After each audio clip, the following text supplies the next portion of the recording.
Essential training এর ভেতরে আমি আপনাদেরকে যেগুলো দেখিয়েছি সেগুলো আমি জাস্ট একটু সামারাইজ করছি।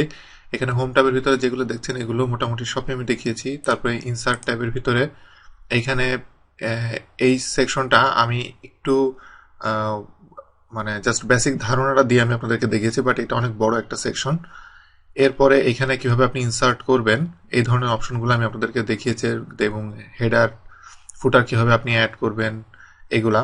তো এভাবে প্রত্যেকটা ট্যাবের ভিতরে যেসব বেসিক যে জিনিসগুলো, যেমন এইগুলো হলো খুব বেসিক পেজ সেটআপ, এটা নিয়ে আমি ডিটেলস আলোচনা করেছি।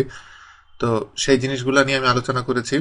এবং ফর্মুলার ভিতরে আপনি যদি দেখেন, ফর্মুলার ভিতরে আমি খুব বেশি কথা বলি নাই, ফর্মুলা অডিটিং নিয়ে আমি কথা বলেছি এই সেকশনটা পুরাটা। কিন্তু যদি দেখেন যে ফাংশন লাইব্রেরি নিয়ে খুবই কম কথা বলা হয়েছে এখানে। জাস্ট শুধু এখানে যদি দেখেন অটো সামেট, এইগুলো আমি শুধু আপনাদেরকে দেখিয়েছি। তো এটা যেহেতু এসেনশিয়াল কোর্স সেই জন্য এটা আমি আপনাদেরকে দেখাইনি, বাট সামনে আরো অনেকগুলা কোর্স সামনে আসবে।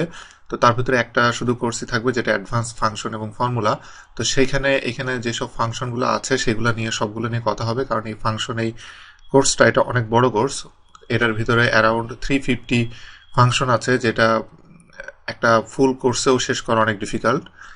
এরপরে এখানে ডাটা সেকশনের ভিতরেও কিছু কিছু জিনিস আমি আপনাদেরকে দেখেছি, যেটা ডাটা টুলস এর ভিতরেও এইটা নিয়ে আমি অনেক বেশি কথা বলেছি, কারণ এটা অনেক এসেনশিয়াল।